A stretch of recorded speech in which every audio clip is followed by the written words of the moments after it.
जंग शुरू हो चुकी है। ईरान और इजराइल दोनों आमने सामने हैं, जिसने दुनिया की टेंशन बढ़ा दी है। अमेरिका की चेतावनी के बाद भी ईरान ने पूरे इजराइल पर मंगलवार की देर शाम 10 बजे 180 से ज्यादा बैलिस्टिक मिसाइलें दागी। हालांकि इसमें अब तक बड़े नुकसान की खबर नहीं है। तेल अवीव में 2 नागरिक घायल हुए। ये हमले पूरे इजराइल पर 30 मिनट तक किए गए। इस दौरान नागरिकों को बम शेल्टर में जाने को कहा गया। हमले के बाद ईरान ने कहा कि नसरुल्लाह की शहादत का ये पहला बदला है। ये तो अभी शुरुआत है।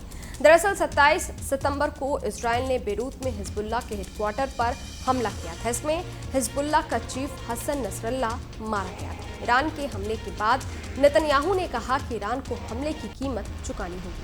ऐसे में चलिए जानते हैं कि ईरान और इजराइल दोनों की सैन्य ताकत कितनी है, कौन कितना पावरफुल है, मिडिल ईस्ट का किंग कौन है। नमस्कार, मैं हूं अदिति शाह और आप देख रहे हैं news nation digital. Global fire power के मुताबिक ईरान की आबादी 8 करोड़ 67 लाख है, जबकि इजराइल की मात्र 90 लाख। अगर मौजूदा मैन पावर की बात करें तो भी ईरान इजराइल से बहुत आगे है। एक रिपोर्ट के मुताबिक ईरान के पास 4 करोड़ 85 हजार और इजराइल के पास 37 लाख 44 हजार मैन पावर है।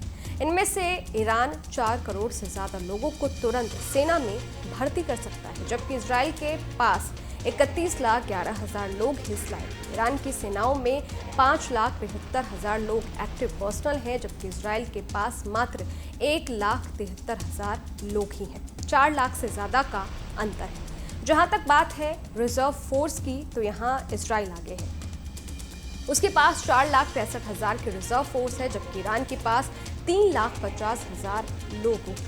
लेकिन ईरान के पास 90 हजार पैरामिलिट्री जवान है। इजराइल के पास मात्र 8 हजार। इजराइल के पास 32 डेडिकेटेड अटैक एयरक्राफ्ट है, वहीं ईरान के पास सिर्फ 23 है।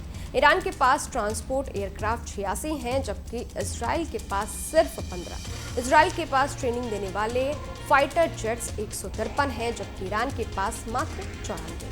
स्पेशल मिशन पूरा करने के लिए इजराइल के पास 23 एयरक्राफ्ट हैं, जबकि ईरान के पास सिर्फ 9 ही हैं। इजराइल और ईरान दोनों के पास 126 हेलीकॉप्टर्स हैं, लेकिन इजराइल के पास इनमें से 48 अटैक हेलीकॉप्टर हैं। ईरान के पास सिर्फ 12 अटैक हेलीकॉप्टर्स हैं। टैंक्स की अगर बात करें तो इजराइल के पास मात्र 2200 टैंक्स है, जबकि ईरान के पास 4071 टैंक्स है। सेल्फ प्रोपेल्ड आर्टिलरी की अगर बात करें तो इजराइल इसमें आगे है। उसके पास 650 आर्टिलरी है, जबकि ईरान के पास मात्र 580 ही है। ईरान के पास खींचकर ले जाने वाली आर्टिलरी ज्यादा है। उसके पास 2050 टोड आर्टिलरी है, जबकि इजराइल के पास 300 ही है। इजराइल के पास कुल 300 मोबाइल रॉकेट प्रोजेक्टर्स हैं। इजराइल क्षेत्रफल के मामले में ईरान से बेहद छोटा है। ईरान 16.48 लाख वर्ग मिलीमीटर में फैला है, जबकि इजराइल मात्र 20,770 वर्ग किलोमीटर में।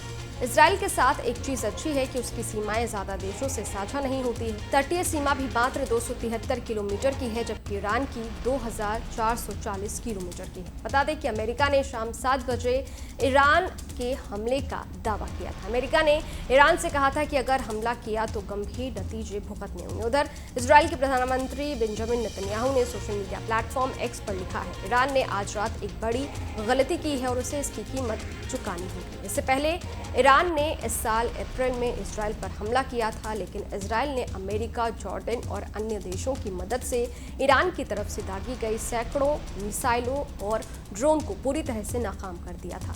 अमेरिका ने तब इजराइल से संयम बरतने को कहा था, जिसके चलते इजराइल ने ईरान की कुछ न्यूक्लियर फैसिलिटीज के पास एक एयर बेस पर हमला किया, लेकिन उन फैसिलिटीज को निशाना नहीं बनाया। खैर, इस वीडियो पर आपकी क्या राय है? ये वीडियो आपको कैसा लगा? कमेंट बॉक्स में जरूर बताइएगा। बाकी देश और दुनिया की तमाम खबरों के लिए देखते रहिए न्यूज नेशन, मेरे यानी अदिति शाह के साथ। शुक्रिया। न्यूज नेशन अब व्हाट्सएप पर खबरों की ताजा अपडेट के लिए न्यूज नेशन के इस QR कोड को स्कैन करें।